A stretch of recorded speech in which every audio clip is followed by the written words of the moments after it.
Welcome, once again, to the land of long live play where greatness is always waiting. Welcome to the PlayStation Experience.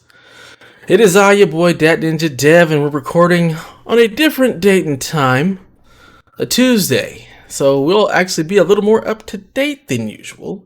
And of course... Not really. Yeah, not really. It is what it is. But as you can hear, I'm joined by my man, Mr. Delvin Cox. How are you this afternoon?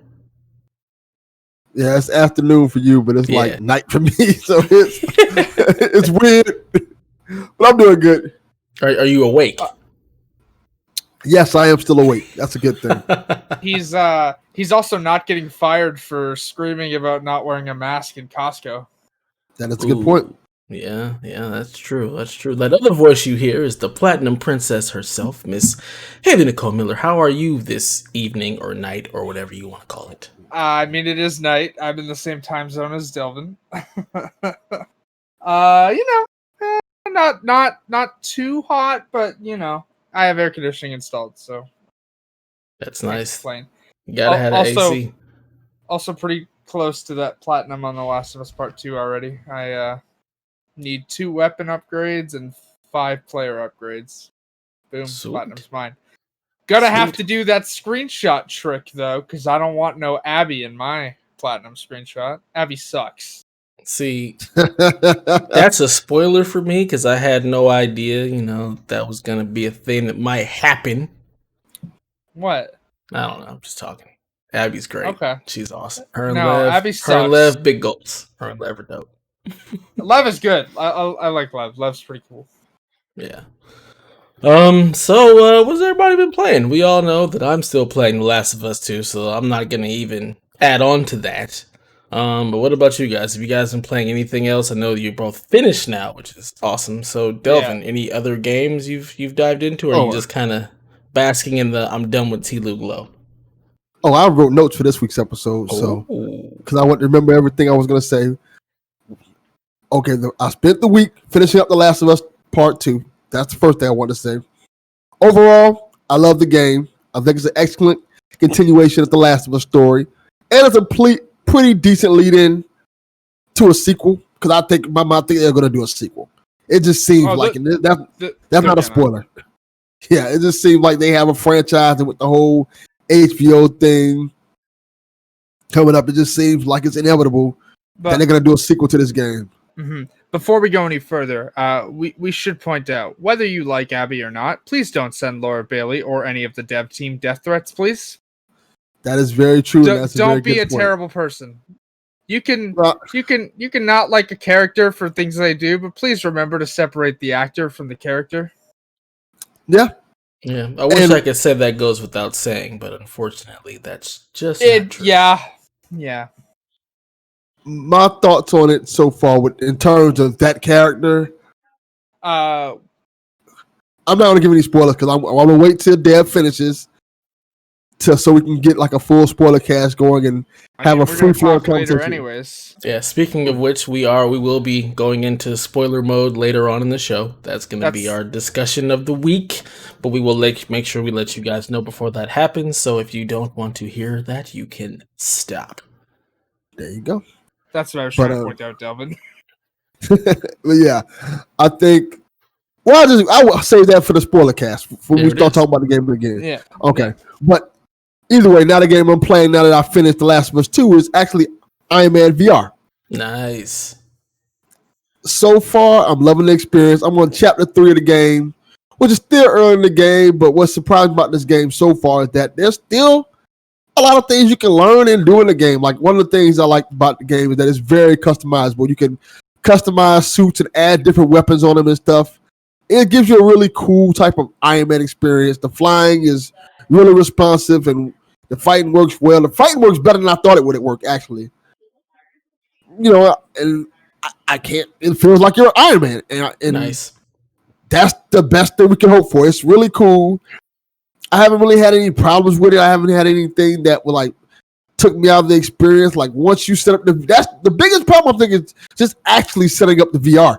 Like, once you get the VR set up and stuff and you're in the game, this is the perfect example of a game that why PSVR needs to be wireless. Like they need the next version of this PSVR needs to be wireless because it will be so much of a different experience if this whole thing was wireless.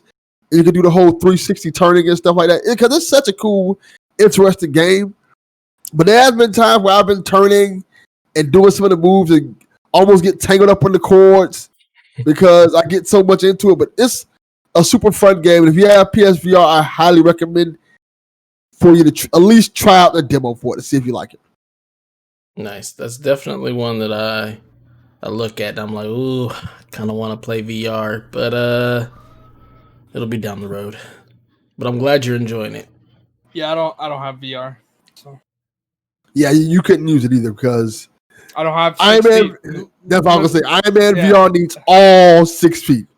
Literally, I'm not taking the camera off my computer this week because it's a big hassle to put back. Literally, my entertainment stand is right there. Here's my bed. There's not even 2 feet between the TV and the entertainment stand. Yeah, if this is one of the VR games. So. You need all 6 feet. All right. So there you have it.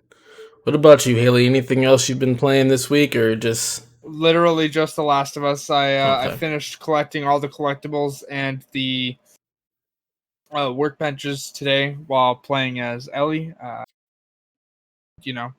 Nice. We I have upgrades and weapon upgrades left for Abby, and that's it. Okay. So when I finally get that platinum, I'll have to try the screenshot trick. Which, for those who aren't aware, because sometimes, unless you've turned it off, you guys know that when you get a trophy, it takes a screenshot of the game, right? Mm-hmm. So for those who aren't aware of what the screenshot trick is that if you've pre-captured an image, it doesn't matter what. I captured an image of Ellie standing in front of a road work ahead sign, so I can make a joke when I post it, right? If I actually get it to work properly, because sometimes it's too fast and it doesn't work. You essentially have that image open once you pop that final trophy to pop the platinums, because you'll get 2 trophies at once. And then as quick as you can, you double tap the PS button to go to that screenshot and capture the platinum over that image instead of the in-game image. Sometimes it works, sometimes it doesn't. Gonna give it a try because I don't want Abby in my platinum image. So. Yeah, that's all beyond me. These platinums and trophies and image capturing. I hope it works out for you. I hope you get the image that you want. So, yeah. Are you guys excited for anything post TLOU? Ghosts and Amalur. Very excited that they announced that there's a new expansion coming to that too. Yeah, so that's crazy to me. That was just out of the blue. whoa. That trailer today they released looked great too. Yeah. Definitely one of my sleeper games that I'm excited for, and I probably will get to it as soon as I'm done with Ghost, because that'll probably take me until that game comes out to actually. And then there's Tony Hawk's Pro Skater, remaster, and there's Cyberpunk, and Mafia Definitive Edition, which also got delayed to September. So September is apparently the new November. Yeah, I meant more like coming soon. I feel like that's still a ways off. I mean, September's pretty close. It's literally only a month. It's only July 7th. That feels like an eternity from now. 2020's months are like a year long. I mean, that's fair. I mean, just gonna say it again. Tired of fighting for my existence, and I'm sure you both are as well. So. Yeah, tell me about it. What about you, Devin? Anything you're excited for coming down the pipeline, soon? No. You're not excited for Ghosts? What's wrong with you? I'm a little excited for it. I just want to see how it turns out, but... Oh, do you not have it pre-ordered? I don't think I even do have a pre-order now that I think about it. I typically don't pre-order things until a day before anyway. I've had it pre-ordered for weeks. In fact, the theme I have on my PlayStation right now is Jin standing in a field. That's cool. My theme is on Iron Man theme, which is cool because it came with the game, but I think the only thing I'm really excited for, when I really think about it, is the PS5. Yeah. I'm just kind of waiting for next gen now. It's okay. Cyberpunk comes out. It'd be very nice if we could pre-order the PS5. That'd be nice. Yeah, well, we'll talk about pre-ordering a little bit later. Oh yeah, I saw that. I saw your story. I saw it earlier in the week. Oh god. Yeah. Mm. Careful what you wish for. Yeah. All right. Well, that's gonna wrap up that segment. Let's get into some questions. Ba-da-ba-ba-da-ba. I don't So know why I have that stuck in my head. at manbrain69 over on the Twitter, he has 2 questions. Yeah, manbrain69. It's great Twitter handle. Okay. It's 1. Should I play The Last of Us 2 or AC Black Flag? Last of Us 2. Yeah, Last of Us 2? Definitely going with Last of Us 2. And I the mean, second part to that is, can you sing pirate shanties? I mean, no. I don't know if I'm he's not gonna asking try. us or if he means like in the game. No. In the He's asking game, us. yes. Us, Eh. I'm not singing any pirate shanty because I don't know any pirate shanties. Yeah, I'm also not going to try because I sound like a dying cat. So... Well, I don't care. I'll try. Yo ho ho in a bottle of rum. 16 men on a dead man's chest. Something. Ho ho ho. Okay.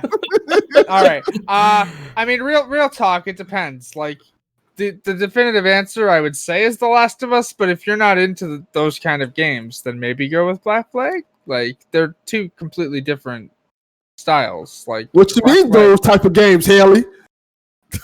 Black.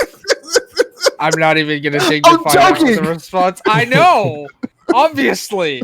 Black Flag is an open world game, like, and I mean, sure, there's a little bit of an open world section in Last of Us Part 2. That's not a spoiler; it's in the trailers. But if you're not into like survival games, then I wouldn't recommend playing The Last of Us. But you know, they're very hard to compare to each other, I would say. Because they're in completely different genres. I will put it this way, and this is my thought, because I play both games. So did I. The Last of Us, to me, is a great story. It's tense. It's dark. I don't know if I would say it's fun. It's entertaining. I don't know if I would say, like, it's entertaining. I don't know if I would say fun is the word to describe it. Well, I feel like Black Flag is a fun game that you can kind of goof off in and do stupid things and kind of just have fun with. It's like it's more open world. It's more silly. Whereas Last of Us, you're going in for that harsh, dark story that's super violent, super detailed, super graphic. So it depends on what you're looking for. If you're looking for something to play, have fun with, and just not care about a care in the world, play Black Flag. If you're looking for something that's going to give you a deep, engrossing story that you're going to be engaged into from start to finish, play Last of Us 2. So basically, if you want to be a pirate and engage in shenanigans, Black Flag.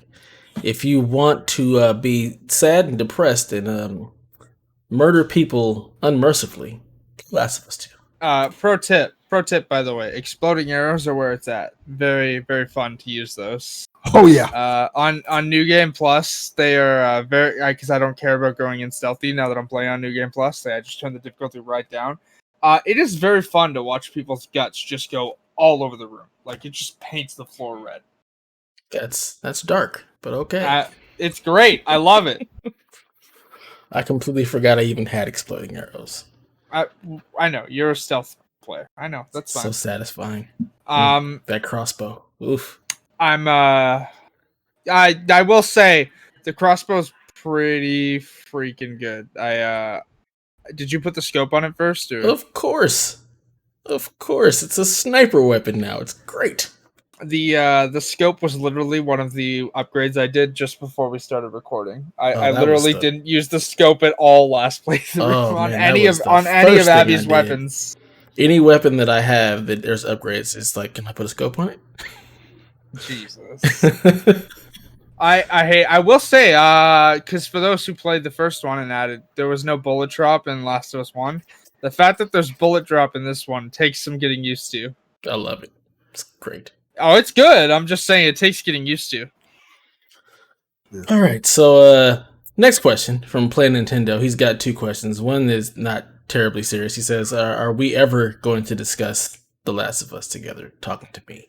We will, eventually. We'll probably have a 2-hour-long episode of nonsense of us going back and forth because I think we're both on 2 completely opposite sides of where we fall on this game. So if you want to listen to me and Donnie rant for 2 hours or 2 episodes about The Last of Us 2, maybe we'll make that happen.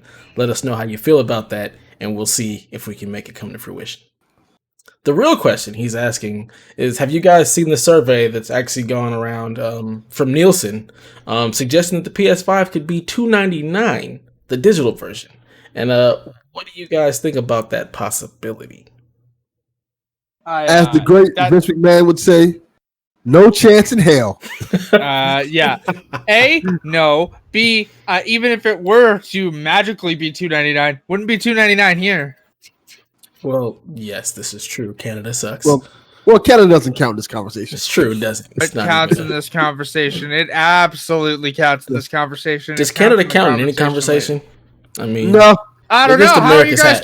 How's your COVID-19 numbers looking? Oh, we're winning. Right. We're winning. It's a race, right? We're trying to get the highest number. It's winning, right? That's something you want to. I don't know why we devolved into this. Because it's funny. Yeah, it is. It is funny. I have to laugh now so I don't cry later. Wow, that hit a little too close to home there, Dev.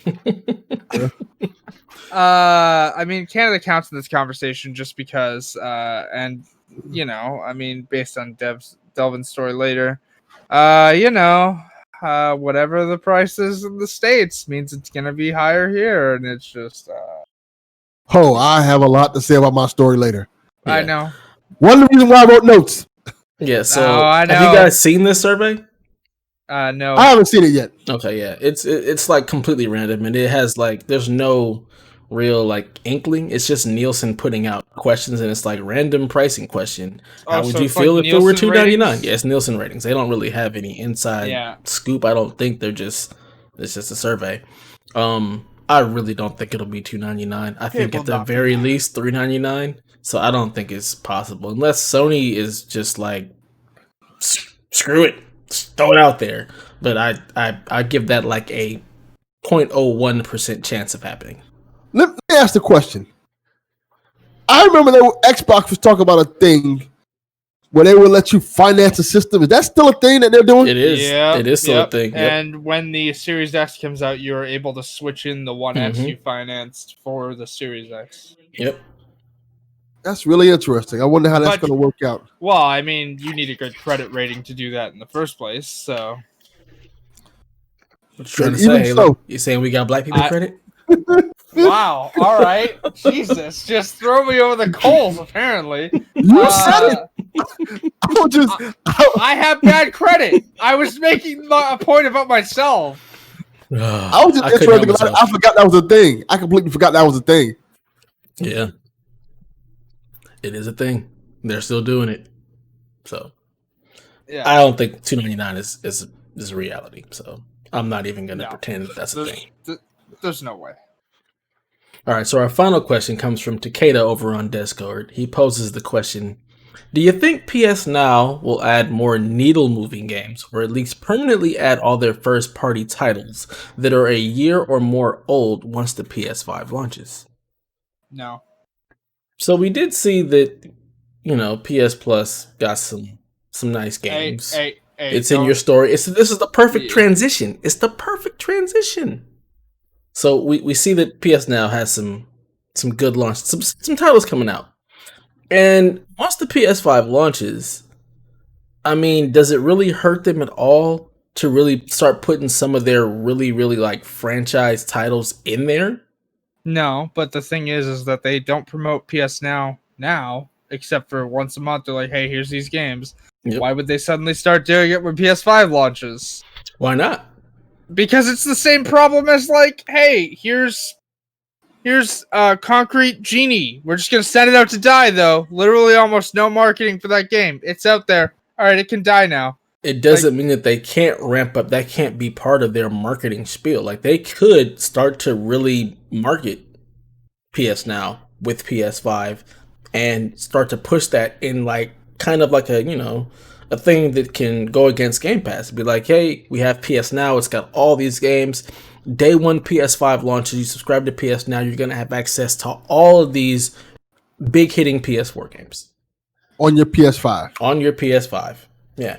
I mean, it could be a way to kind of usher in, hey, you've also got this entire gigantic library of PS4 hits, PS3 hits, some PS2 games or whatnot, available day one on your PS5 with a subscription to PS Now. Like, it could be something they could do. Do I think Sony will do it? Probably not, because they're terrible at this kind of thing. But if they did, I think that would it would just be great. It would be a really good leg up for PlayStation, something else for them to stand on, and something to go up against Game Pass. Sure, Have either of you ever searched the PS Now store? It sucks. Yes. I hate searching that store. It's awful. The app is awful. Yeah, it definitely needs to be redone. It's categorized in the worst way possible, and games that don't fit the category you're searching for still show up in it. Yeah, I hate the way it functions. It would definitely need to be redone. But I don't know if you've heard, Lucas is playing Spider-Man on it. He played The Last of Us on it, so he's enjoying it, and it works. Yeah. I mean, I pay for it. If they can redo it, it'd be much better. Because, again, sometimes I just want to go back and play Infamous 1 or Infamous 2, or, I guess Metro's on there, so I might pick it up after Ghosts or whatnot, but, They have some really solid games on there. Sure. I mean, like Arkham Origins and things like that.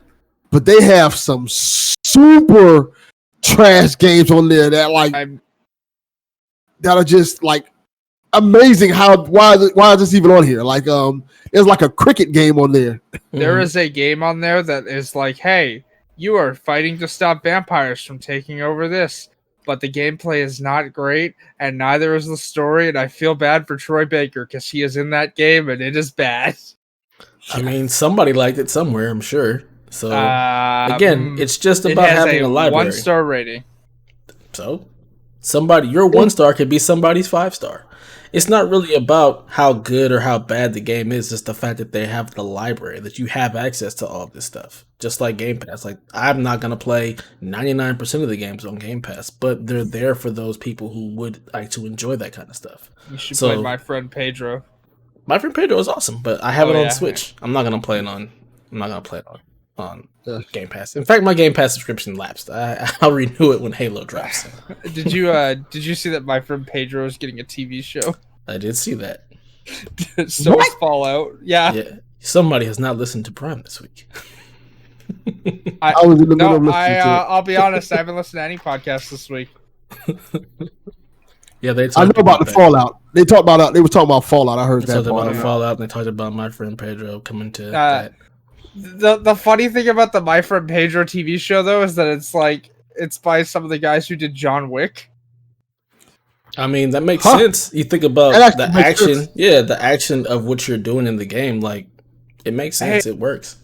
Dad, is someone dying over there? That was my son. He's loud. That's how kids sound.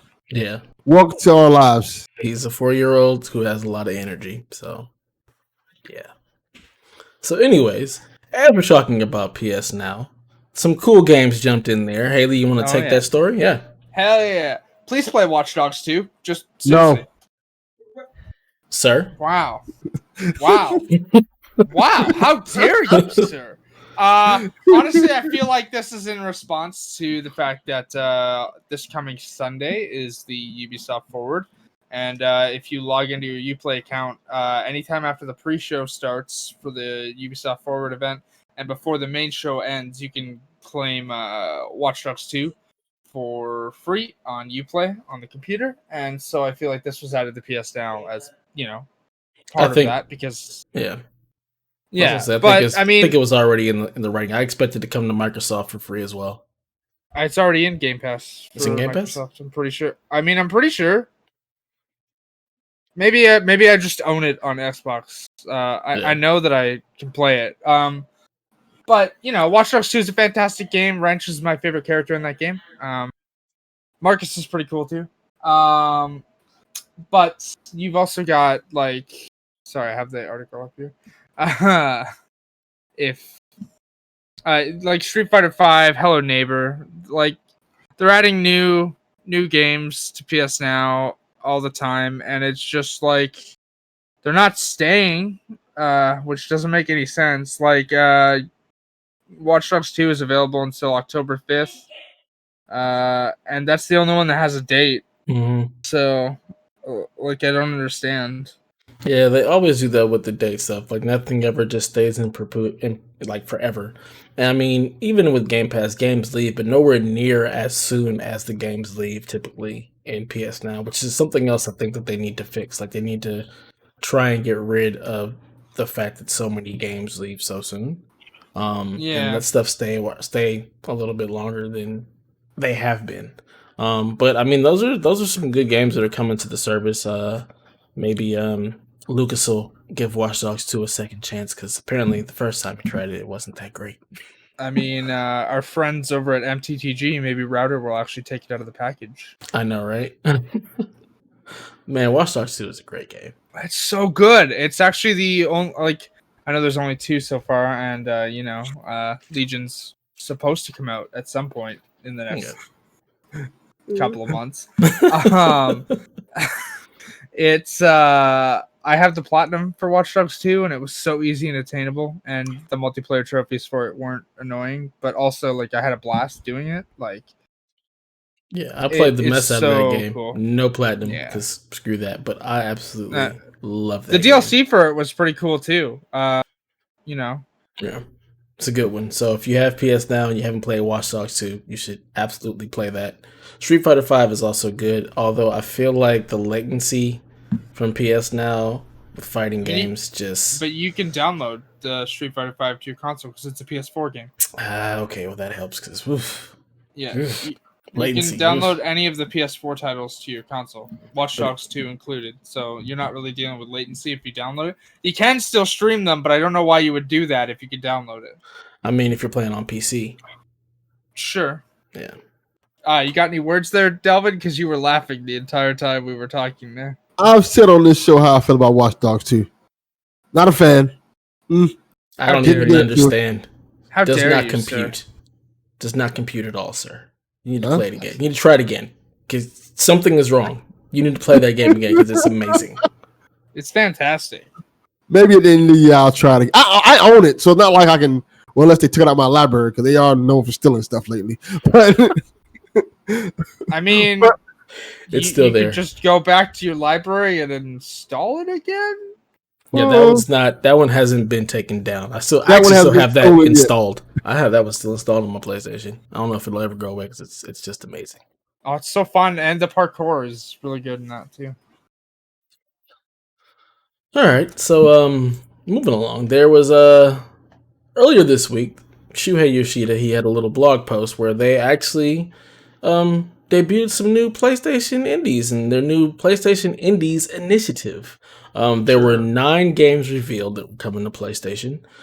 There's a Worms Rumble game, which is a real-time multiplayer action game. You've got Haven, which is a co-op adventure game. Cardo, a puzzle game. You've got a hacking-themed platformer called Recompile. Where the Heart Is, which is a little narrative adventure game.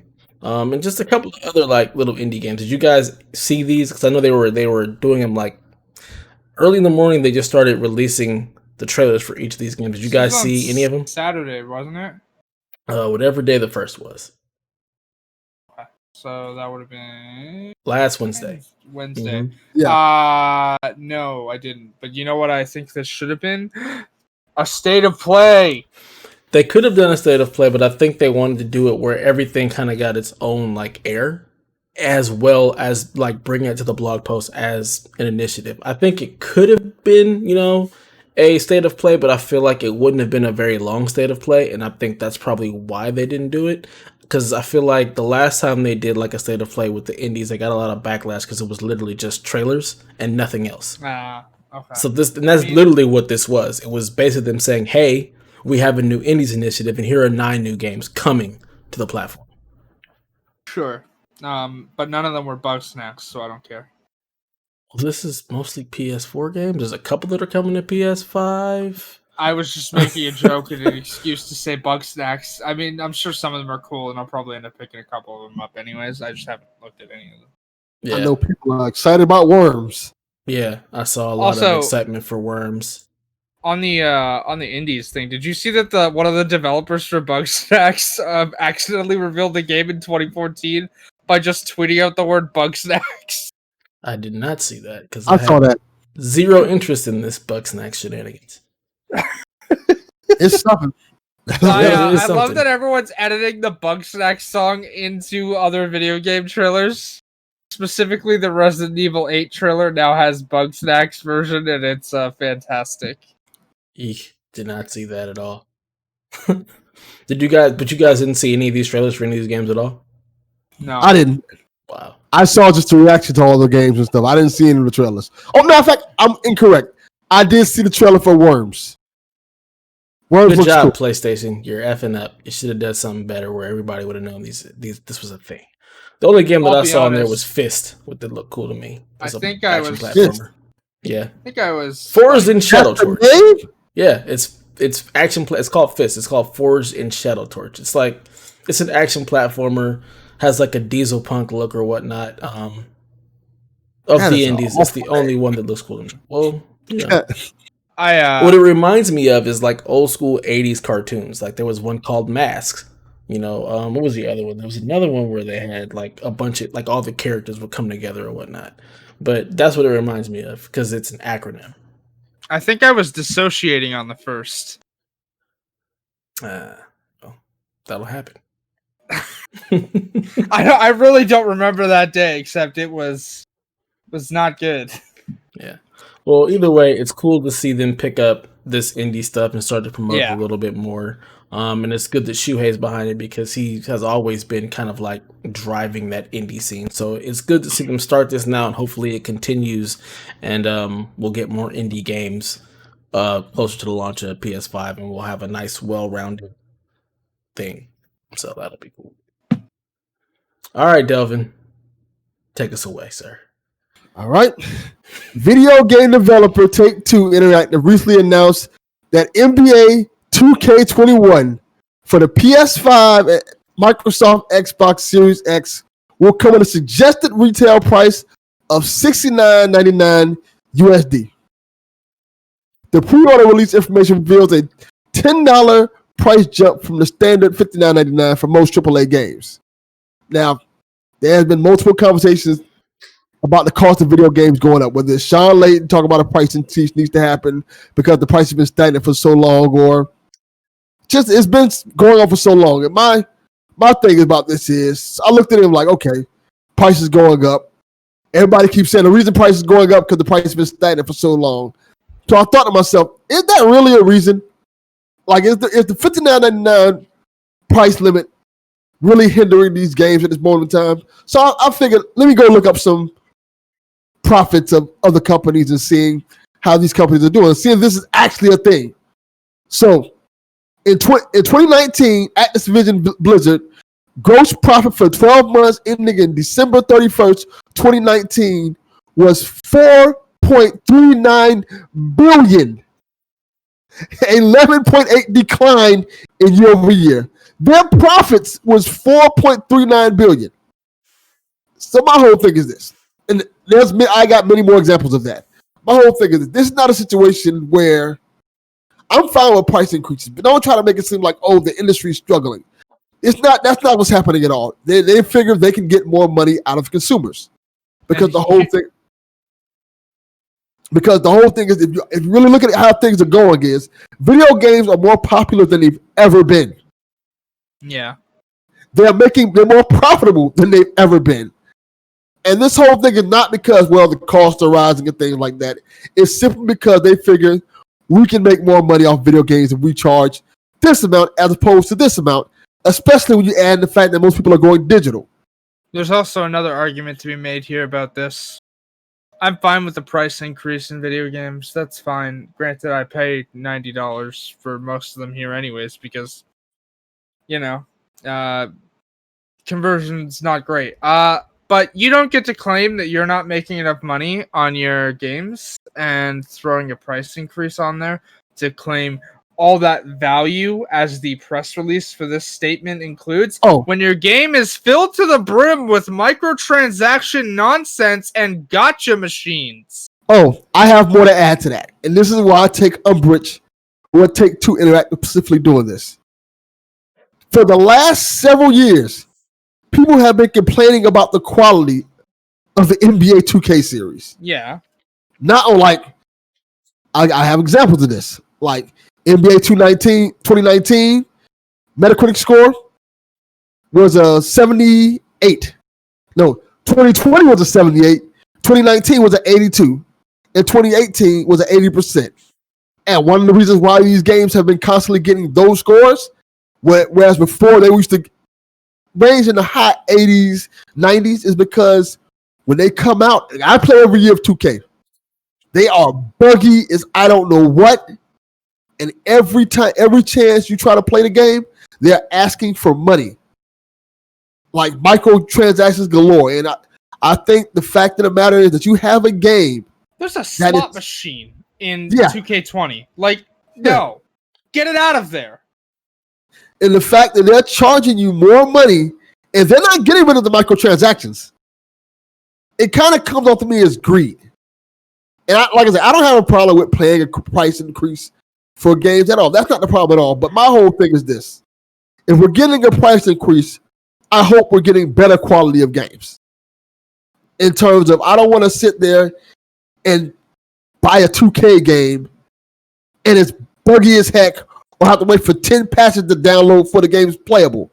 And 2K and Pacific has had problems with whether it's the 2K wrestling series or the 2K basketball series have been having a problem with putting out broken games. And it's really hard to justify continuing paying more money for these games if every year they're coming out broken. Yeah. So the question is, you just have a problem with it being $69.99 for 2K. Would you pay $69.99 for The Last of Us or for Spider-Man? Or yes, is it really just a game? Is it just the particular game that has you up in arms, or is it the price? Because I can understand being upset about 2K, which has microtransactions galore and all kind of other things going on with it, and them charging $69. But I would have no issues paying $69 for like a Last of Us or something that I know is quality. I would have no problem playing that either. I don't have a problem with $69.99 being the price point for games, period. I remember back in the day on Super Nintendo, like Chrono Trigger and Secret of Mana were $70 for a Super Nintendo game. Yes. So this isn't the first time we've seen this price hike, and it may very well be that it's just this particular game. I don't see Cyberpunk being $69.99. I imagine it'll be $59.99, and that's another one of those games where you get the free version, the free upgrade to the next gen console. So this is something that NBA 2K is doing, but I don't necessarily see it being something that's a standard across the board just yet. But if that were to happen, it wouldn't shock me. That's another thing too, by the way. There is no upgrade version for this. You have to buy the PS5 version if you want to be able to play the PS4 copy. No, correct. There is an upgrade. Mm-hmm. You have to buy the $100 Kobe Bryant edition to get both versions. Yeah. Which is insane. Which I don't. It's insane because the $100 Kobe Bryant edition is literally just a digital edition that comes with a bunch of tchotchkes. Now, it's not like you're getting a trophy or anything cool that you can. It also kind of feels like they're profiting off of Kobe's death. I was going to say that. Like inappropriate as heck. It's not like they're adding anything onto it. It's just like, okay, you get a whole bunch of player points and stuff like that. You're essentially just paying for the upgrade to have both copies of the game. Yeah. It's kind of messed up. An issue all over again where they have 5 face models and claim that the game is better every time. You guys want an in-depth look at that? Go look at Angry Joe because he rants about it every year. I cannot side with him on that at all because the Madden games, there's always a lot of stuff that's different each year. If you actually play those games, there's enough different there that it's not just a roster. I will say this. The creative character gets worse every year. Most people don't play for the creative character, so I don't think that's a big deal, to be perfectly honest. I will say this. This would have been the perfect year for an NBA Live game to come out. And they say, you know what? Our game's $59.99. It would have been a perfect year for that. I love the NBA Live, the 1, the 2 that they did. I love those. Those Give me NBA felt Street. Like I would love NBA Street. I've been saying that for years. But Yeah. NBA Live, they're the one mode I really enjoyed. Like that for me captured like the soul and essence of basketball for me. Much more than the 2K series. And I haven't played a 2K game since PS3, like early PS3. Like they never did it for me. So for me, like this is like I could care less.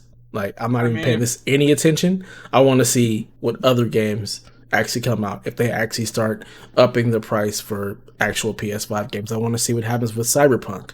I want to see what happens with some of the larger marquee titles. This to me is I'm not even paying attention because I'm not buying NBA 2K21 to begin with. They can you kick can rocks. get NBA 2K20 as part of PS Plus this month. Yep. So, And I'll add it to the library. I'll probably never download it and never play it. Even though I miss basketball a great deal. I do too. I really do. I love basketball. I miss it. But you're not finna get me with the here go pay $70 for NBA 2K 2021 and here's a slot machine in our game. Have fun. Woo! I am not with that at all. I feel like it's taking advantage of the gamer because right now they're the only game in town. So if you want to play a basketball game on PS5 that's current, you have to get NBA 2K. And most people who have PS5s are probably going to buy this game. So it's going to sell pretty good regardless. But I gotta wonder if you can pop in the PS4 version or they're just going to make that not work at all. That's a good point. Because both companies have said they're leaving it up to it's up to the actual developer of the game whether or not they want to support getting the upgraded version or not, or giving that away. So I'm just wondering if this is going to be one of those games that's not backwards compatible. Like you can't pop in the PS4 disc and play the PS4 version on the PS5. It'd be really interesting to see. And I wonder if they end up walking this back. Like it'll be vote with your wallets, people. If you don't like this, don't buy it. Yeah, that's simple. Don't buy it, or just buy the PS4 version. They're gonna buy it, and it's gonna become the norm. I know it's I gonna. mean, the vast majority of my friends that play NBA 2K saw the Mama Edition were like, "I'm getting that because Kobe." So yeah, which again kind of feels like they're just exploding his death, but you know. I mean that would be anybody who dies and then you release a special edition. It's always exploitation. Even making an NBA game, you're exploiting the players and making a game by putting them on the cover or putting them in the game. You're paying them. You know, they get likeness for having the Players Association license, but in a way, it's still exploitation.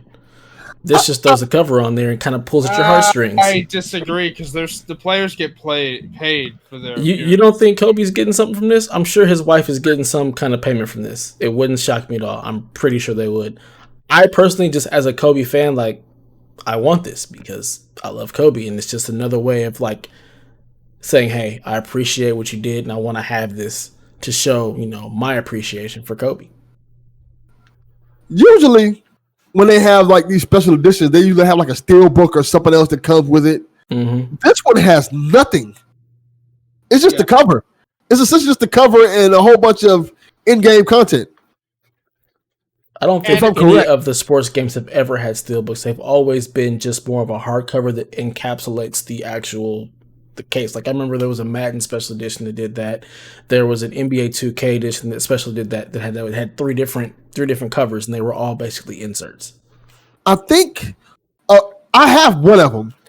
It'd be like when you buy special editions, they usually come with something. Like one of them I had came with like a locker or something like that. One of the 2K ones, they usually come with something in it besides, hey, here's its in-game currency. But that ain't the case no more. You just get a whole bunch of my player points. Yeah, yeah. It's weird. But also remember, if you buy this digital edition, the $100 edition, there's a high chance that the tile for the game on the XMB or whatever the PS5 dashboard is won't even have Kobe on it, so you just paid for nothing. That would be nuts. If you paid for the Kobe, that would be legit nuts. If you paid $100 for the Kobe Bryant edition and they don't at least change the tile for the system, I mean, that's crazy. You're right, though. Look at the tiles for half the PlayStation games. You're right. You're absolutely right. They might just. The tile for Saints Row is awful. It's literally just Saints Row instead of the actual cover image for the game. Because I have. It's the TLOU2 games. Yeah. Like, they fixed it. But, before they had them where you could buy either in a collection or buy them separately. I bought them all separately before they had them in the collection. And they used to always have them like on my XMB as separate games. And then eventually they just made them all one big file, essentially, because you have the game that you're talking about. That's it's like a perfect example of this. And I know it's not a game that was ever out on the Xbox One or the PS4. But, I mean, technically you can play it on backwards compatibility for the Xbox One. I don't have this game on hand, but I do have this. Good example. American Wasteland. This is not American Wasteland, obviously, but American Wasteland. The tile for that would show up as like American Wasteland written across a skateboard instead of the actual cover of the game, which looks cooler. And I mean, The Last of Us does the same thing. The Last of Us Part 2's cover tile is literally just The Last of Us Part 2, right? There's a good chance you pay for this digital edition, the Kobe Bryant, and all it says is NBA 2K21, like across the tile. There's a good chance Kobe Bryant's not even on the actual like tile for the game if you buy just the digital edition. That would kind of suck. Yeah. This is just one of those things where I don't care, I guess. I mean, you don't care, but the people who spend $100 on an edition of the game for Kobe Bryant, they're probably going to care if it's a digital-only edition they're buying. I bet you they're not. If they're willing to spend the money on that, I don't think they care about the tile. That's just it. Like, if you read what you're paying for, and you're willing to shell out that money, you know what you're buying. Yeah. So it doesn't matter because I'm not going to buy it anyways. So yeah, neither am I. I was the only one who might have bought it, but they ain't finna get me. Yeah, I keep my $70 in my pocket. I'm very curious to see how many of my friends actually pony up and get it. I mean, I know one of my boys who actually like blogs for the Lakers and stuff. He's gonna buy it. He's like, I'm getting that day one.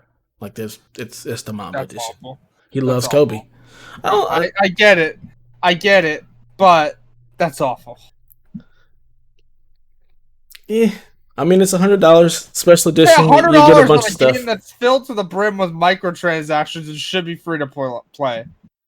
I don't know about all that. They make billions of dollars on those microtransactions. They do, and that's why they continue to do them. And people like that. People will pay that. I have several friends who pay for those microtransactions that love the NBA 2K experience.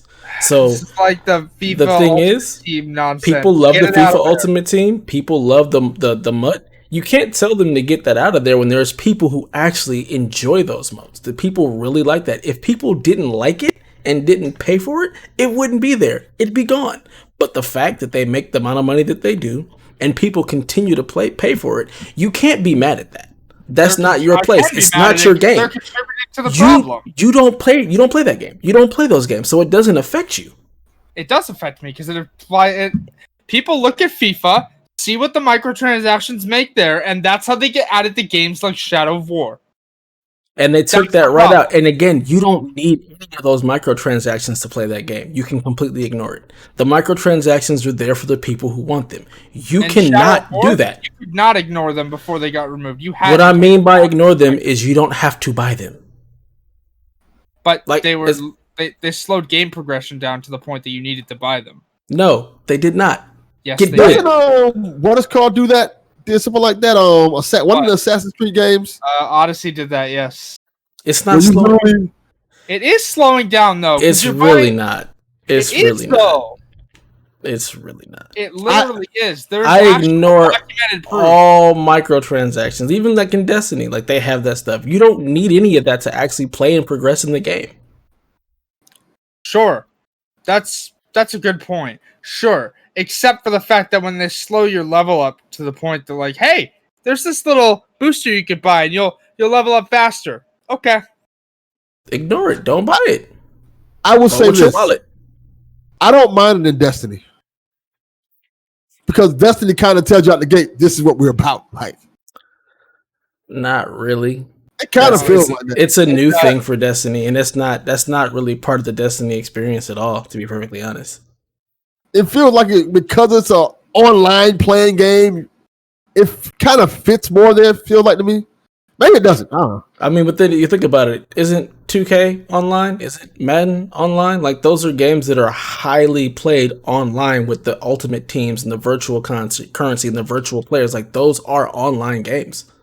Well, I don't have a problem with the virtual teams and buying like points and stuff like that. My problem more or less is the quality of the game itself. Yeah, that I totally understand. Right. Don't charge me $70 and your game still has bugs and stuff like that. And then you're like, hey, to fix these certain things in the game, you have to pay more money for it. No, that's not. Yeah. They have questionable tactics. In terms of like, if you want to like buy viewpoints to build up your character, I don't have a problem with that at all. My problem is strictly the point that you are giving us a subpar quality game and charging us a premium price for it. So then here's the question. Should sports games really be annualized, or should they have more time to bake and get better? I think they should be more like a Destiny model. Like, you buy the base game and you can kind of like buy roster updates and stuff every year. And enhancements. That's how I would like it to be. I think sports games should be games as a service. It should be a subscription. You pay for the game. It is constantly updated over the year. Once the new season starts, the new roster is implemented in there, and it's just a game as a service, a live game. I think that's what sports games ultimately should be. I would be happy with that. If that's what it was. I don't play sports games, so I'm not going to chime in here, but, you know. I mean, that's a lie. I play NHL every once in a while, but then I find out I'm terrible at the game still and just stop playing. NHL is the real sport. Wow. Wow. All right. I'm joking. You've made several people in the comments immediately angry. Direct all your comments at Delvin_Cox on Twitter, please. Don't direct them at us. NHL 94, greatest sports game ever. I mean, you're wrong. Jordan versus Bird. Street. NHL 94 is amazing. Jordan versus Bird. Keep it simple. White guy who can shoot threes, black guy who can dunk. You went super old school. Hey, you know what? Where's my bowling game? Give me my bowling game. You and Seth both can play your bowling game. I mean, to be fair, my average in bowling is like 166, so I don't even know what that means. That's better than average. That's not bad. That's pretty good. A perfect score is 300, just so you're aware. Got nothing. Okay. Sure. All right. Time to get into some Last of Us 2 spoilers. So, you've made it this far. If you haven't played the game and you don't want to see the spoilers from this, just bow out now, and we'll see you next week, where we'll probably have a part 3 of this. So, probably. Calling now. Spoilers. Spoiler warning. Last of Us 2. Spoiler warning. It's happening. Go away if you don't want to hear it. 3, 2, 1. Joel dies. Well, there you go. We got past that last. Oh, I know, but that's just the warning if they continued to listen and didn't actually want to listen. So I believe we left off where you got to play as Abby. Is that where we stopped? Yeah, that's pretty much where we stopped. Yeah. Yeah. So she followed him. Apparently, I don't know yet because I haven't gotten there because I'm on Seattle day 3 with Abby. But I'm assuming that she eventually gets back to the aquarium and sees the map, goes to get Ellie. So we leave off. Boom. She pumps in, shoots Jesse in the head, and you have this transition to where now you're playing as Abby. 4 years ago. 4 years ago. You get to watch the aftermath of... Actually, did it start off where you're with her and her dad and saving like the zebra or whatever? Yeah. My God. You're saving the zebra. By the way, that was gruesome as hell. Like, why was that? That wasn't necessary. Why did they feel like they had to give us the whole life story of Abby in this game? Abby sucks anyways, so I don't care. But also, like, why am I saving the zebra? This is the middle of an apocalypse. Oh no, the zebra got stuck. They're showing you the doctor. They're trying to explain to you the doctor and how he feels about life.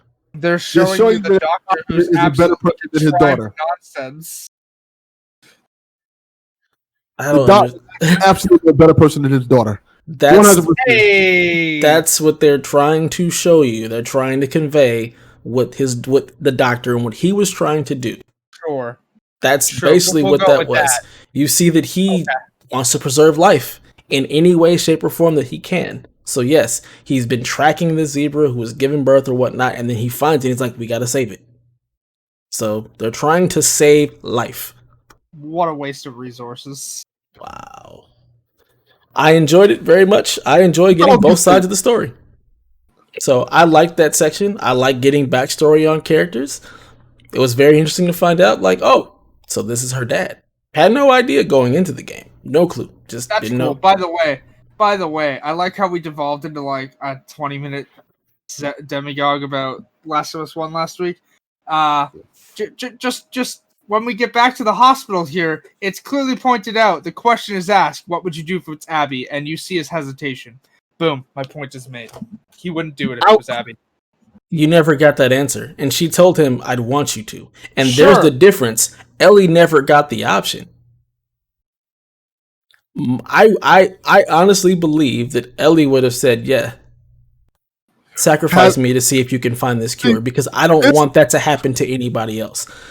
I don't want, if you think about like the DLC, her losing a best friend and a girlfriend, and the fact that she might be a cure to stop this, to stop the loss, to stop it happening to anybody else, I imagine that Ellie would definitely be like, "Yeah, I'm willing to sacrifice myself to possibly save others." I don't want to say too much because Dev's not finished with the game, but they kind of answer that question.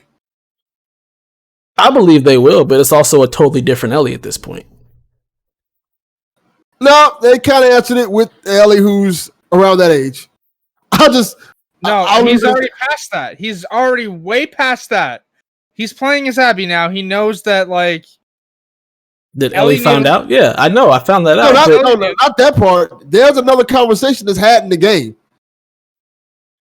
And she tells Joe how she feels about it. Like 100%. Oh, okay. Yeah, no, you haven't had that conversation. That's what I'm trying to say. I don't want to get into that. Okay. Either way, you guys can think Abby sucks, and that's fine. Abby's awful. Terrible person. Her friends are terrible, and I'm glad let me you live in a terrible world. I mean... Let me get to what I think. I think this is a fascinating game because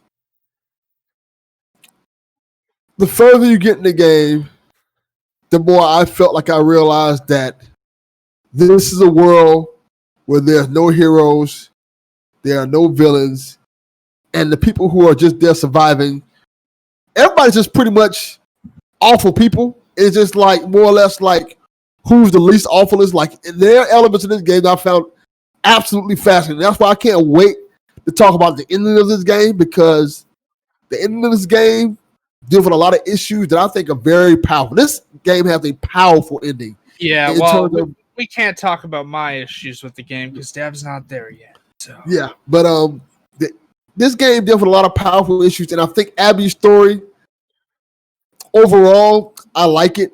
Mm-hmm. I wish it was a lot shorter. I think the way they tried to make you play as her for all these hours to make you garner emotion towards her didn't work for me, but I think there are elements towards the end that made me say, okay, I get why people like her. I get what's going on. I understand certain elements because the character, she has an interesting character arc in terms of like how her whole thing is she wants to be part of a group. And the game kind of tells you, doesn't care what group it is, as long as she's part of some type of group. She wants that sense of belonging, which I think is natural for humans in general. Like we look at us, we're part of PSVG because we want to belong to a group of gamers that podcast and do stuff like this. So she definitely has that sense of wanting to belong. And for me, it's not even so much like that you have to play as her for hours. I just like the fact that I get to see both sides of the story. I love the fact that you get like each one of them's days leading up to like when they actually meet up. Like I love the fact that it's intersecting. Like that type of storytelling for me is something that I really, really enjoy. Being able to see the same story being told from multiple points of views, different people in different areas. Like, I just really enjoy that overarching story. Characters aside, I just like being able to see all the different points. Like, I would love to be able to play the game also from Tommy's point of view. Like, that would have also been cool. That would have been a cool DLC, but they're not doing DLC, so that's fine. You know, I would have preferred if you played the game all the way through as Ellie and just saw Ellie's point of view. Then after you finish, you got to play the game and see Abby's point of view. You're not the only one that said that. Literally, I think everybody else has said that. I think if they did that, most people wouldn't even do that. They wouldn't play as Abby. Well, make it so you play as Abby first. That also would have worked. I think the way they did it is the way they had to do it. Because I think if you would have played through the whole game as Ellie, people would have stopped right there like, Abby, I don't want to play as her. But by them separating it up and forcing you to see that other side, it just brings more to the story. It just gives it more nuance. It gives it more depth. Abby's friends are terrible. She's terrible. I get it. Ellie's done terrible things. Joel's done terrible things. Tommy's done terrible things. I get it. And I knew that going in. This world is not... It's not a world full of heroes. That's fine. Abby just sucks. She's not good. I don't like her. Laura Bailey does a fantastic job playing her. Can't stand her or her arc. The only character I even remotely cared about on Abby's side of the story is Lev. And I was not a fan of the rampant dead naming that you hear from Lev. Directed towards Lev. Which just... No. No. I'm going to say this right now. Can people who aren't LGBT stop using pain directed at the LGBT community, please? Just stop. It's not directed at you. It's showing exactly what happens in their society. Like, it's showing you what happens. Like, their whole society is built on that type of belief.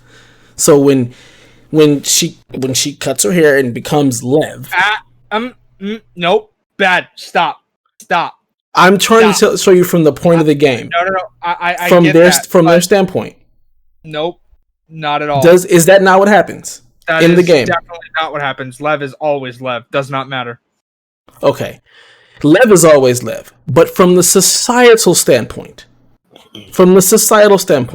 they were going to marry him off to one of the elders, correct? Yes. And that's when he said, no, this is who I am inside. This is who I am. So no, I'm not going to do that. But from their society, from their beliefs, it's not okay for them. So that's what happens.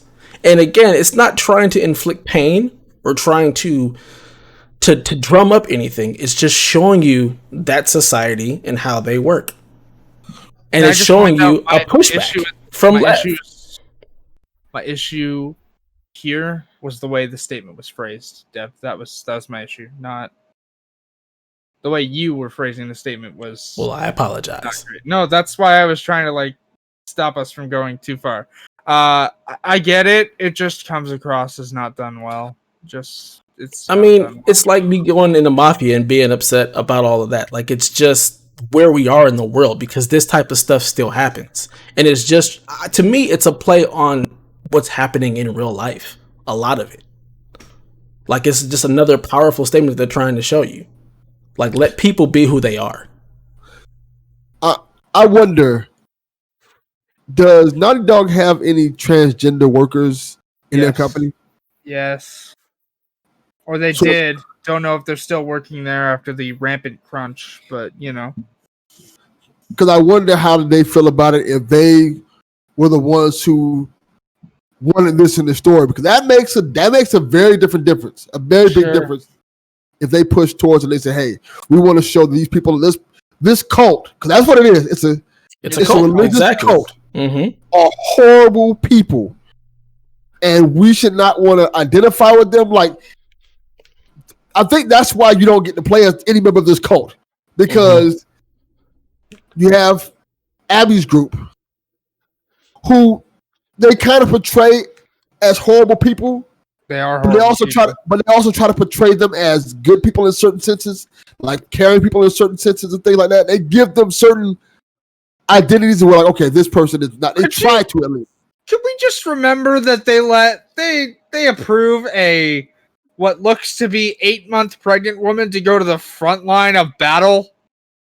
Oh, I'm not. This woman slams her baby against a wall while trying to climb something. Could we just? They're not good people. She didn't ask to stay. She wanted to go.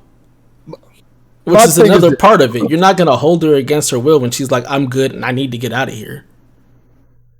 My whole point is this, that with Abby's group, they try to show you like, hey, this side of the group is trying to fight and survive, just like this side of the group is trying to fight and survive. With this cult, they don't give you that. What they give you is, these are two characters out of this cult who've been almost brainwashed to believe everything in this cult says, and it's Abby's duty to protect them and kind of help them not only see the light, but survive in this awful situation that they're dealing with. And she kind of owes a debt of gratitude to them because they saved her life. She shows her humanity. Yeah, and I think that point in the game is the turning point for me with Abby.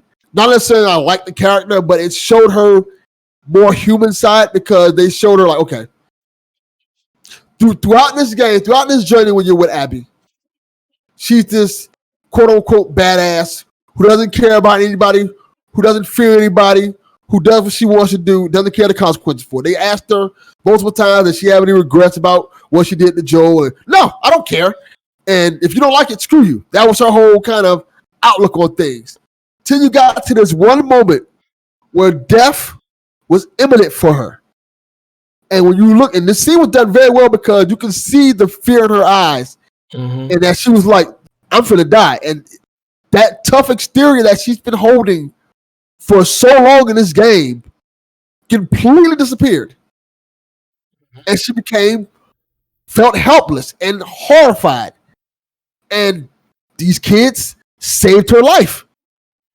And she felt an order, and this one moment changed her whole trajectory for the game that has a resounding effect from that moment to the end of the game to everything that happened to that point. Like, Abby, like, how far are you, Dev? Because I don't want to go too far. I'm to the point where they're at the island, where she just gets to the island. Lev just took off, and her and, God, I forgot the other one's name. Yara. Her and Yara have just gotten to the island. And I stopped right there. Okay. So, old Abby would never do that. Nope. She would not be thinking about Lev at all. She would not care. She probably wouldn't even call Lev what Lev is. She'd probably be one of those people saying, "No, you're this." She's always called Lev. But I will concede. Right after the first time that Lev is dead named by the cult, there's an optional conversation you can have with Lev where Lev goes, "Do you want to ask me about it?" And Abby goes, "Do you want me to ask you about it?" Yeah, and he says no. No, and so Abby doesn't. That's the only thing that's done well there. And I need to point out the conversation Abby and Yara have about Lev at the start of day 3. No bueno, not done well. You do not out a trans person like that. That is literally no bueno. That's my biggest. I don't necessarily. I'm not trans, so I can't say anything about that. All I can say is that to me, it seemed like it made sense because she was trying to understand what was going on. Because even she in the beginning conversation when she asked Lev, it was about the apostate comment, and that an apostate is just somebody who renounces their religion and goes against it. I never even noticed that they dead named him at all until that conversation with Yara. I had never heard that. All I ever heard was it's the apostate. And that could be just because I was running around trying to kill things or trying to survive. But I had never heard that. Yeah, I didn't even know that Lev was trans until that conversation. Had no idea. Well, then I have to say then, if you didn't notice, that's a fault on Naughty Dog's behalf. And that's probably kind of leads towards what Haley was saying. Like if you're going to have a moment like that, you have to have it from the character themselves. Because you have to make it matter. Tell you right now, let me tell you right now, if we had just met for the first time and you didn't know that I was trans, unless it comes from me, nobody should be telling you that I'm trans. It should only come from me. I would normally agree with that if it wasn't a life and death situation and I'm trying to save you. But it's And not a she's life like, and death "Hey, situation. I heard them dead naming him. What is going on? I'm trying to save this person." I don't think it was so much of an outing as more of I'm trying to figure out what's going on and what I'm walking into. It's, as a trans person, it's not done well, and they definitely should have not done that. And it's even weirder that scene was done that way, considering the actor that played Lev is also trans. So do you not think that he had some input On that scene? Probably not, because he's not in that scene at all. Makes me wonder. Either way, I mean, I'm enjoying this arc. I'm enjoying like the fact that Abby, and there's several times when Lev's like, "You don't owe me anything. You don't owe us anything. What are you doing back here?" But the fact that she felt almost a kinship to be like, "Look, I need to come back and help them get out of here and make sure she's okay." Like I appreciate that arc. I appreciate seeing it from this standpoint and seeing all the different moments leading up to the eventual, Abby and Ellie coming back together at that moment. I'm enjoying just a further telling about learning more about the Seraphites and their order and who they are and what they believe in. Like Lev talking about how they've completely twisted, their prophet's words. Like there was never mention of violence. It was never supposed to be like this. And that now that she's passed away, they're twisting everything. Like I'm just enjoying all of this from a storytelling standpoint. Sure. Your thoughts on the Rat King? The what now? The giant infected. That's what it's called. It's called the Rat King. When you look at some of the bonuses in the main menu, when you look at the model for that infected, it's called the Rat King.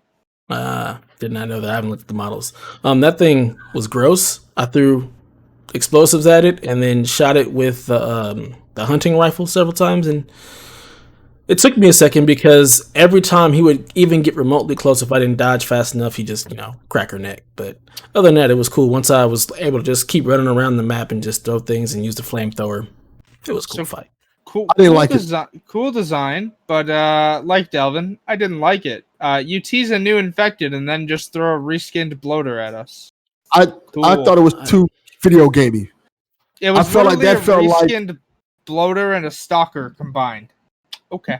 I felt like that was too video gamey. Like, hey, here's the boss. You got to fight now. Like, come on.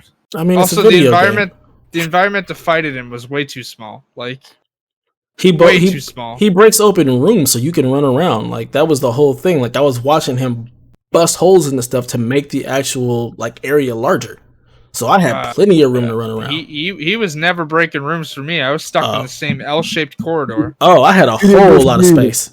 Oh, I had a whole lot of space. So. Yeah, I mean, I was fine with it. I enjoy a good boss fight every now and again that makes me think. I mean, it's not the boss fight that bothers me. It's just the fact that it was a reskinned bloater. Like, I mean, I don't care. They could have done so much more. They said the hospital was ground zero for the infection in Seattle. And all we get is one of these things. My thing is, if it's ground zero, how are all these things still alive? They should all be dead. What are they feeding on? How are they living? That's my whole thing with zombies in general. I think the whole idea of zombies makes no sense because if there's nothing but zombies around, how are they still alive? Well, The Walking Dead touches on that. They don't like. There's some areas where the zombies are just straight up dying off. So I would imagine if this is ground zero, that everything in there should have been dead by now because there's nothing for it to feed on or sustain the human body. My assumption for this was I think that creature was the Rat King was eating the other zombies. I mean, if you look at its body model, it was definitely doing that. It's made up of like a bunch of infected, but like it's just a reskinned bloater when you look at it because it acts in the same way. But it was stuck behind a locked door, right? So, which is also weird. It wasn't stuck behind a locked door. It was in the parking garage. No, No, it it was in a busted locked out. door. It was behind a locked door because it's a door that you go to and you hit, and it's like, oh, it needs power. And then after you turn back on the power, that door opened up a little bit, and you see that it busted the door open and went Yes, walking down to the parking lot. But it wasn't originally in the parking lot. It was behind the door where if you went up to the door, you heard it. I can hear it. Yeah, But you And when she turns on the power, that door comes to life, and then it busts through the door. I'm assuming the door opened up a doesn't little bust bit. through the door until after you've got the med kit from the ambulance. That's the first time you see it. Right. After you turn the power back on to all the stuff. you go in the room. That door can't open without the power. So I'm assuming that once the power came on, that door opened up enough and caused whatever commotion for it to be like, oh, I'm getting out of here. And it busts through the door, then goes down to the parking lot. Like it has a blood trail and everything of where it goes to the parking lot. I thought you were saying it busts through to the recovery area, and I'm like, no, because you no. don't see it until after you're in the ambulance. Yeah, no. Yeah. So, I mean, that was a cool thing. It was interesting to hear the dialogue between her and Nora and the fact that Nora like let her out and everything. Like, you're hot right now. I don't know what's going on, but I have a loyalty to you and the Fireflies and what we used to be before this. You know, And that's what I was saying. This game does a good job of showing you, hey, there are people in this game who actually care about each other, who actually maybe terrible people on the outside looking in, but they have relationships. They care about each other. They want to see each other survive. They don't want to see each other get killed or murdered or hurt. They trust each other. It's not the whole silly thing where they're like, hey, you just killed Bill. It's not none of that.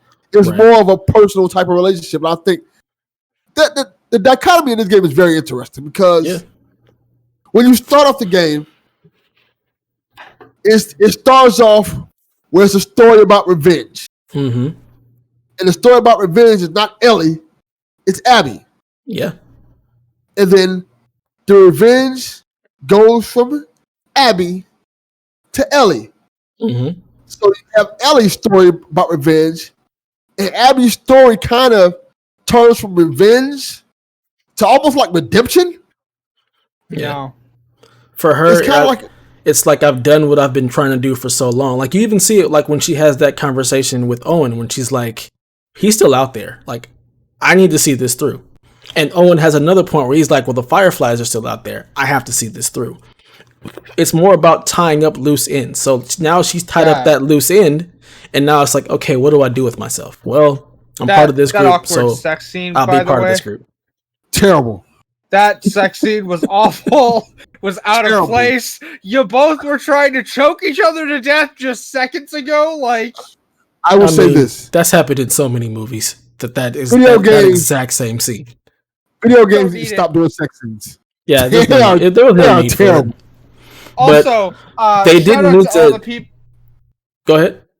Shout out to all the people on the internet mad that they showed only Abby's boobs and not Ellie. Which, all right, that's a weird thing to be upset about, but all right. I didn't want to see neither. Right. I don't think they needed to actually, show the sex at all. Like in most sex scenes, you don't need to see it. They also didn't need to show the face that she makes after being thrust into, but sure. Again, like they didn't need to show any of that. They just need to have the innuendo of it because it also sets up that tension between her and Mel and the relationship that her and Owen have. So it was a vessel, but again, we didn't need to see the sex scene. It could have just been the innuendo and us knowing that it happened the same way we knew that it happened with Ellie and Dina. Like you don't see the act, but you know that that's where it's going. It could have been the same thing. They didn't need to actually have the act of sex in the game. Like there was no need for that. But the innuendo of it sets up just further tension between her and Mel and also the relationship between her and Owen. Like Owen really truly cares about Abby. I also need to point out, by the way, the conspiracy theory that Abby is trans because of the fact that, like, they showed her boobs after Sony's had controversy for censoring stuff is wild and ridiculously out there and also not a thing. Like, Druckmann came out and was like, Abby's not trans. Yeah. Like, no. Like, also, Sony doesn't have a problem with showing nudity in games. Case in point, Grand Theft Auto 4 shows full-on, full-frontal nudity. Like, you straight up Grand Theft Auto 5. I know, but you straight up... I'm using Grand Theft Auto 4 because it's the furthest back that I can think of that example.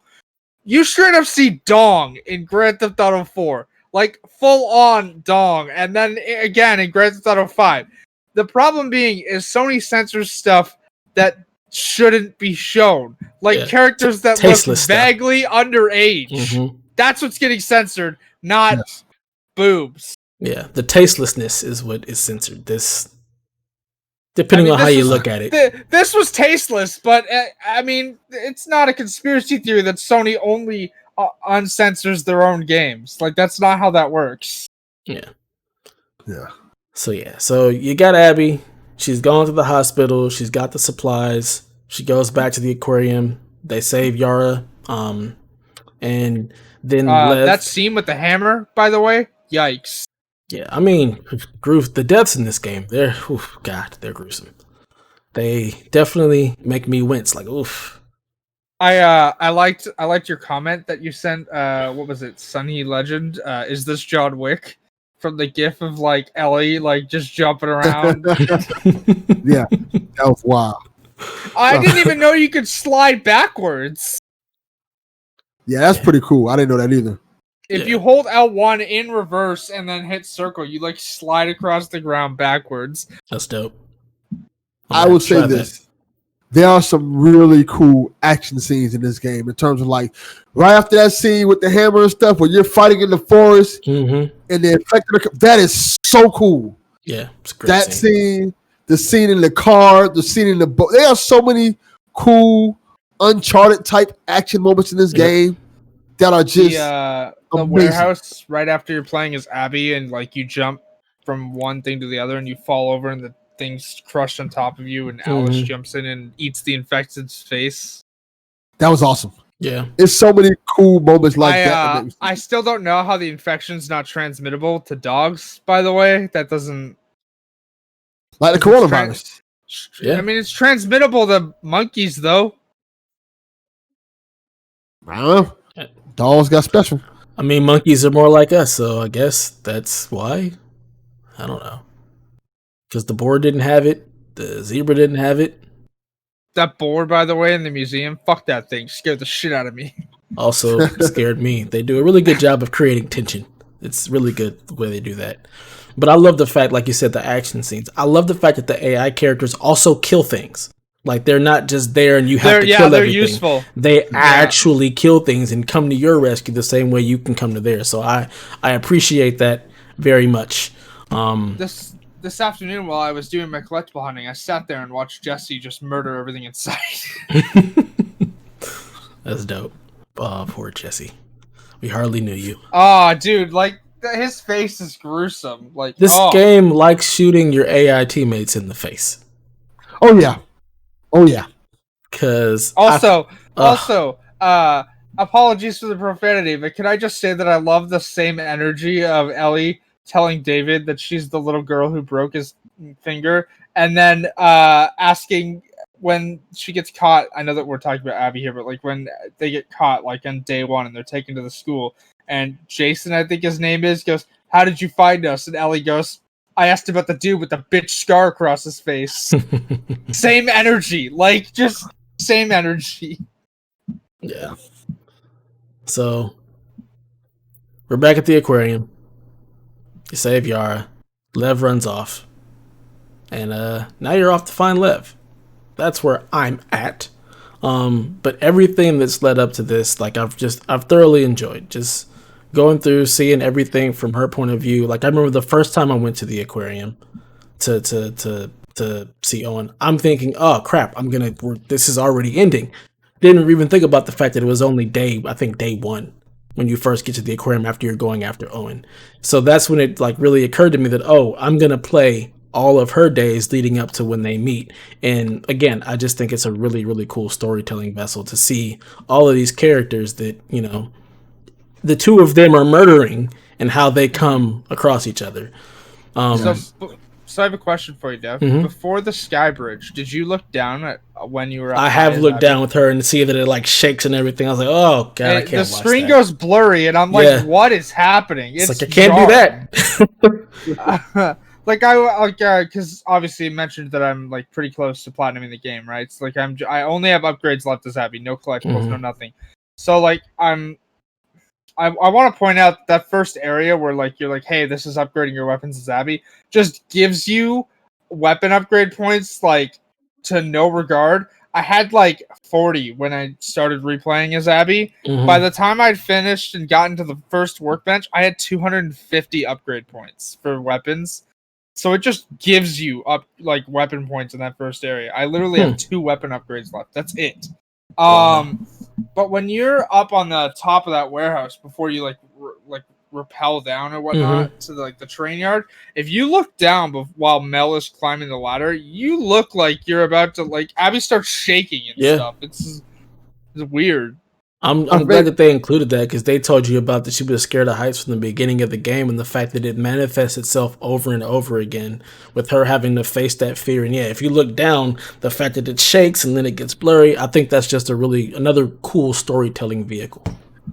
That also adds what I was saying about this character developed with this character in terms of how you start to see her fears, you start to see things she likes, she doesn't like, and I get that Abby doesn't hit where you want her to hit at in certain people, in terms of how you feel about the character, because I think a part of it is the way she was introduced.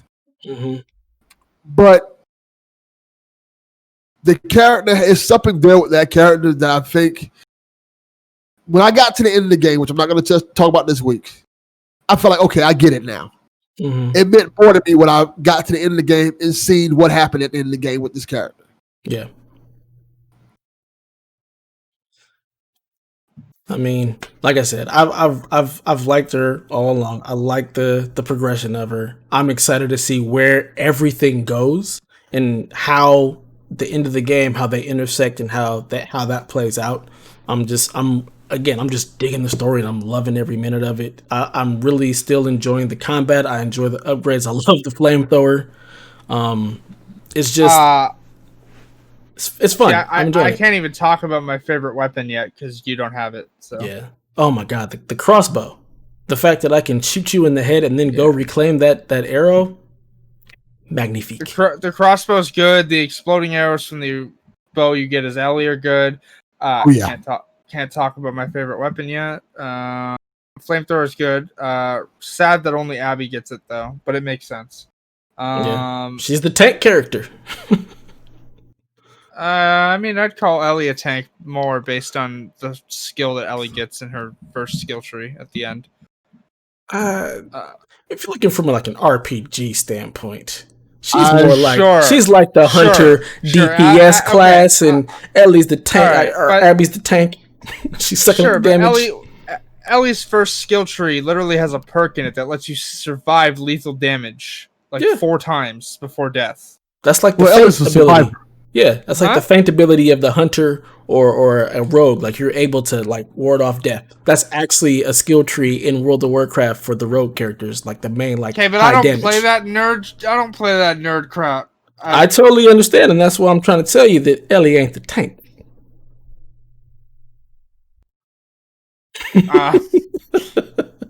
I do like the I know that again we're talking about Abby here, but like the flashbacks as Ellie, I like that you see the progress on her tattoo. Yeah, that's also cool.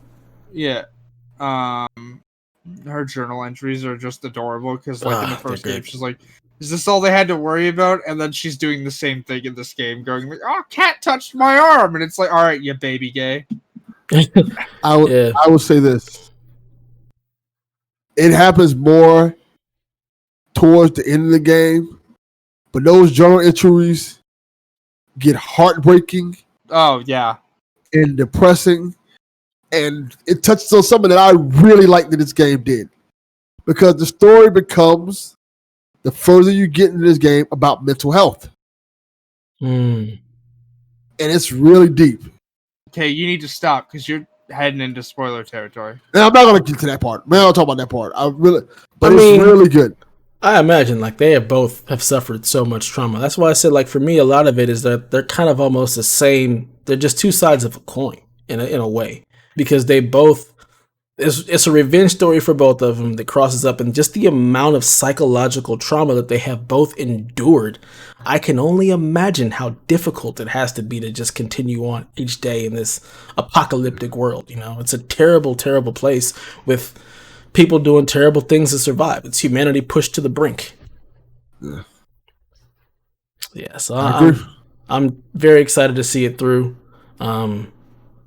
Depending on how many of the collectibles and things I have left by the end of it, we'll see if I go for the platinum. I mean, it's not hard. Yeah. I search every nook and cranny for everything. So, if you do decide to go through a second run through Delvin, I didn't know about this until I started doing my collectible run. I wouldn't recommend turning it on your first playthrough because it wouldn't make sense. It wouldn't help you anyways. There's an option in the UI to tell you if you picked up a collectible in a previous playthrough. There's also, you can turn on enhanced listening mode, where while you're in listening mode, you can ping for items, and it returns pings for collectibles as well. That's cool. Yeah. So you can't just go back and play chapters. You got to go through a whole playthrough. No. You can, but you'll need the whole second playthrough for upgrades anyways, because there's not enough upgrade materials in one playthrough for both characters. Like they said that right from the game. There's about 4 upgrades for each character that you wouldn't be able to get in the first playthrough. It's not hard. Once you have all those collectibles, because the game tracks collectibles in a different way. If you start playing through the chapters to grab what you need, because the chapters tell you by chapter, hey, this is how many safes you're missing, this is how many workbenches you're missing, this is how many trading cards. Or for those who aren't aware, Abby doesn't collect trading cards; she collects coins. It tells you per chapter what you're missing. You can go back, play through all those chapters, collect them, and you're good. And then just worry about upgrades on your New Game Plus. If you're only worrying about upgrades, you can probably blow through this game in about 10 hours. So you have to go back through and play New Game Plus for the upgrades. I can't just get in the chapters. No, because there's not enough upgrades. There's not enough pills or weapon parts in one playthrough for upgrades. It's but again, you can just turn the difficulty down to super light and just breeze through it. Because it's what I did. I turned the game down to light and I'm just breezing through it trying to get the upgrade points. What? And like I said, to put it in perspective, I started my New Game Plus on Sunday. It is now Tuesday, and I'm already on day 1 as Abby. So nice. There you go. Well, once I finish it, we'll see if I have the ability to go back through and try to get this platinum. But depending on how close I am, we'll see. The cool thing too is, by the way, when you save, it tells you how many collectibles you've already collected. And for reference, for those who aren't aware, there are 266 collectibles in the game. So, okay. Cool. All right, so that'll wrap up our spoiler talk and conversation of TLOU for this week. Once I finish it, prayerfully by the next time we record, we'll be able to have finishing thoughts and wonderfulness about it. And you can hear me get big mad, because there's something I wanted to talk about that I thought we'd be able to talk about this week, but you're not there yet. Yeah, I'm sure you'll get big mad, and I'll be like, I liked it, because that's just how this is going. All right, so this week on the PlayStation Store, I have no idea what's coming. All I know is that, we got NBA 2K20, which we alluded to, free with Plus. We also got Erica. Rise of the Tomb Raider, and then the bonus game, Erica. It's the, 20th anniversary or 10th anniversary of PS Plus, so we got that bonus game and also a theme. The theme that has no sound at all, it's just a static image. Yeah. I have played and beat Erica, by the way. What'd you think? There's a platinum for it too, right? Isn't it easily obtainable? I'm not going for that platinum. I didn't expect you to go for the platinum. I just wanted to know if it was easily obtainable. You have to play it multiple times to get it. And it's a 2-hour, 3-hour experience. It's an FMV game. Of course you have to play through it multiple times to get the platinum. So I don't know how easy that is unless you want to play the same story 4 or 5 times. There you go. See, for me, one of those games is your first playthrough is the only playthrough. That's the ending you got. That's the story. It's like, The Walking Dead. I'm not gonna go and replay that again because the first playthrough, that was my story. Yeah, pretty much. Yeah, it's a fun FMV game if you like those type of games. I enjoyed my time with it. It's an interesting story about cults and stuff like that. It's really cool. I liked it. Speaking of cults, Jared Leto's in one. Well, after that Suicide Squad movie, I would join the cult too. Did you not see that? Like, I posted an article about it because you were like in the Discord today. You were like, "Why does everyone hate Jared Leto?" And I was like, "Well, he did this to his coworkers on Suicide Squad. Oh, and also he's a cult leader." So I did not go back to that channel to see that. Oh, I thought they hated him because of Suicide Squad because he played a terrible Joker. I like that Joker. You would like that Joker. That Joker was I trash. hated that Joker. That Jason Joker Todd. was awful. It's Jason Todd. It is not Jason Todd.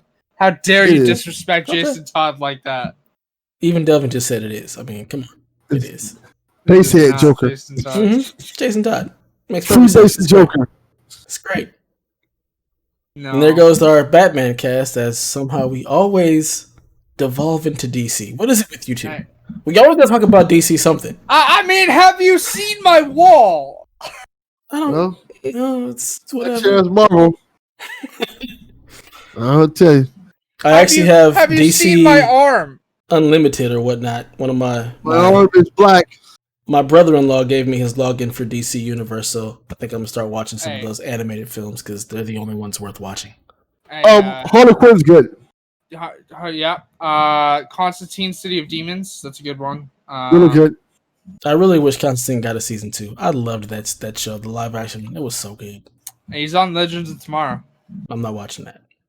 Okay. We've already been down that road. I mean, all right, but I watched the animated stuff. That's about as far as it's gonna go for me. That's your loss then. Same guy. Guy. Hey, go watch Doom Patrol. I thought about it. We'll see what happens. I don't have a lot of time to watch TV, so I gotta pick and choose. I just gotta say, I love that. I think it's Crazy Jane could just make off Wiedersehen mother and use it to kill Nazis, which is just fantastic. I'm gonna watch Teen Titans. That's what I'm gonna watch. What, Titans, the animated show? The animated Teen Titans. I'm gonna watch that. Let's just be honest. You should watch the live action Titans. It's good. I heard it was pretty good and pretty dark. Okay, I can appreciate. I say watch Swamp Thing. Who? Hey, Swamp Thing. What? Swamp Thing's awful. Swamp Thing is good. I'm not watching that. It's a 10 episode. The only thing that's good about that show is that Crystal Reed's in it and she's hot. So I don't even know who that is, but I can tell you now I'm not watching Swamp She Thing. played Allison Argent on Teen Wolf, and I am not surprised. You definitely doesn't know who that is. I am not surprised that I'm the only one on this podcast that knows who who knows who A, Allison Argent is, and B, Crystal Reed. So yeah, no. Not shocking at all. All right. Well, that's going to do it for episode, I believe this is 40 of the PlayStation Experience. We hope you enjoyed yourself. Feel free to give us a holler over on the Twitters at PlayStation XP. Stop by the blog at psvg.blog or the Discord at psvg.blog/discord and join us in our shenanigans there. We rant and rave about all kind of stuff and have a good time. If you enjoy our content here at PSVG, how about you come over to our Patreon at patreon.com/PSVG because there is a ton of content to just be had for $3 a month. We just finished Donnie's backstory and got that into the Patreon. I'm sure there's probably a strong style coming up pretty soon, as well as all kind of other just wonderful goodies. So if you enjoy our content, come over there and give us a listen. Just want to give a special thank you to our producers, Edwin Callow, Barry Cathcart, Josh the Bonesaw Barboni, Chris McElfish, myself, Kyle Hyman, Paul Calicote, Michael Messick, Grouchy Surge, and Nick Fall Harbor. Thank you all for joining us in the journey that is PSVG. And with all of the housekeeping taken care of, where can the people find you, Haley? You can find me over on Twitter at Shepard Zarel. And just for clarification, pretty obvious I already did my second playthrough. I decided not to stream The Last of Us Part 2 because it's kind of a divisive game and I just don't want the negativity. But I'll be streaming Ghosts from the beginning when it comes out. So Nice.